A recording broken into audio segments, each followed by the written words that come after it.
देश की आजादी के पूर्व उन्होंने यहां जन्म लिया। इलाहाबाद विश्वविद्यालय से उन्होंने अपनी स्नातक और लॉ की डिग्री लेने के बाद यहां पर अपनी नियमित प्रैक्टिस करना शुरू किया। और जब ये देश प्रथम स्वातंत्र समर की शताब्दी महोत्सव आयोजित कर रहा था 1957 में गाजीपुर डिग्री कॉलेज की स्थापना की, जो आज पीजी कॉलेज के रूप में लगभग 10,000 छात्र छात्राओं को उत्तम शिक्षा का एक केंद्र बनकर के पूर्वी उत्तर प्रदेश के गाजीपुर जनपद के लिए शिक्षा का एक स्तंभ बना हुआ है। बाबू राजेश्वर प्रसाद सिंह जी से हम लोगों के आत्मीय संबंध थे। ये संजोग ही है कि महाविद्यालय पहले गोरखपुर विश्वविद्यालय से संबद्ध था और जब गोरखपुर में विश्वविद्यालय की स्थापना 1956-57 में हो रही थी, तब गोरखपीठ ने अपने 2 महाविद्यालय देकर के गोरखपुर विश्वविद्यालय की स्थापना की थी और गोरखपुर विश्वविद्यालय के साथ महाविद्यालय का जुड़ाव बाबू राजेश्वर प्रसाद सिंह जी का इस नाते गोरखपुर विश्वविद्यालय और गोरखपीठ के साथ जुड़ाव का जो क्रम चला, उन्होंने आजीवन उसका निर्वहन किया। क्या कुछ हो रहा है उसे वह बड़ी सहजता के साथ, पूरी तन्मयता के साथ लग करके गाजीपुर पीजी कॉलेज में ला करके उसे स्थापित करते थे। और जब वे यहां स्थापित करते थे तब आके गोरखपुर में हम लोगों को ही बताते थे कि मैंने अपने यहां ये कर लिया है, आप लोग भी इस मामले में थोड़ा कार्य कर लेंगे तो बच्चों को बड़ा लाभ हो जाएगा। यानी इतनी चैतन्यता, अद्भुत चैतन्यता थी, शिक्षा के प्रति जागरूकता, एक अभिनव प्रयास उन्होंने किया। उसका परिणाम है कि इस महाविद्यालय ने शिक्षा के क्षेत्र में अभिनव कार्य किया। और भाइयों बहनों, यही विरासत के प्रति सच्चा सम्मान है। याद करिए, जब हम गाजीपुर की बात करते हैं, एक महापुरुष बाबू राजेश्वर प्रसाद सिंह हैं जिन्होंने अपनी विरासत का सम्मान करते हुए यहां के अतीत के साथ इस जनपद को जोड़ने का कार्य किया।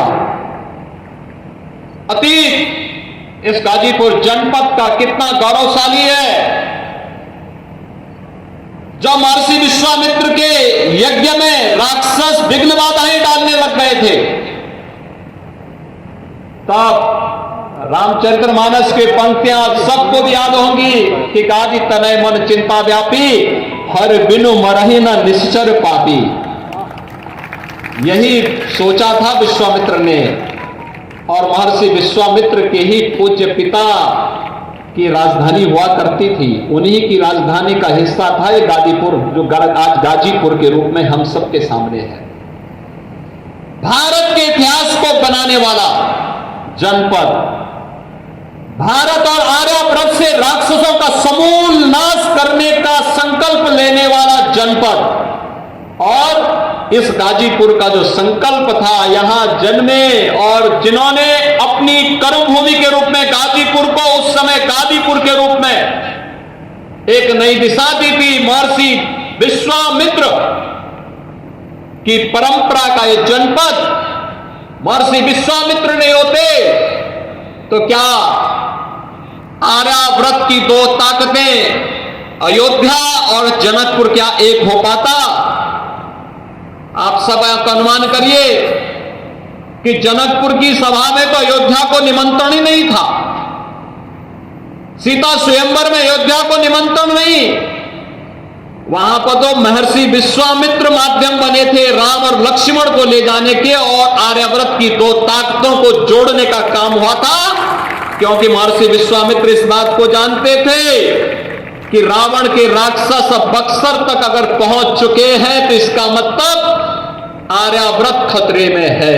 और उस खतरे को सबसे पहली बार किसी ने पहचानने का प्रयास किया था, वह नाम था महर्षि विश्वामित्र का। और भाइयों बहनों, राम राज्य की स्थापना का शंखनाद किया था उस समय इन पूज्य ऋषि मुनियों ने, और उस परंपरा के साथ जुड़ा हुआ है ये जनपद। हमने अपनी विरासत को विस्मृत क्या किया? याद करिए, जब आदरणीय प्रधानमंत्री जी ने यहां मेडिकल कॉलेज दिया था तो हम लोगों ने उस मेडिकल कॉलेज का नामकरण भी विरासत के प्रति सम्मान का भाव व्यक्त करने के लिए महर्षि विश्वामित्र राजकीय महाविद्यालय, राजकीय मेडिकल कॉलेज, यहां के मेडिकल कॉलेज का नामकरण भी हम लोगों ने इसी रूप में दिया है। और यही नहीं, जब हमें बगल के जनपद आजमगढ़ में विश्वविद्यालय बनाना था तो उस विश्वविद्यालय का नामकरण हम लोगों ने महाराज सुहेलदेव के नाम पर किया है, क्योंकि महाराज सुहेलदेव आज से 1000 वर्ष पहले भारत को विदेशी आक्रांताओं से मुक्त करने के लिए जो योगदान उन्होंने उस समय किया था वह अविस्मरणीय है। और इसीलिए विरासत का सम्मान यही तो है देश की आजादी के अमृत महोत्सव का पंच प्राणों में से एक प्रण। अगर हमें भारत को विकसित भारत बनाना है तो हमें विरासत का सम्मान करना पड़ेगा, अपने पूर्वजों का सम्मान करना पड़ेगा। पूर्वजों की इस अमूल्य थाती को धरोहर के रूप में सजो करके उसे आगे बढ़ाने में किस रूप में योगदान देना है, इसमें योगदान देना पड़ेगा। इसमें अपने कर्तव्य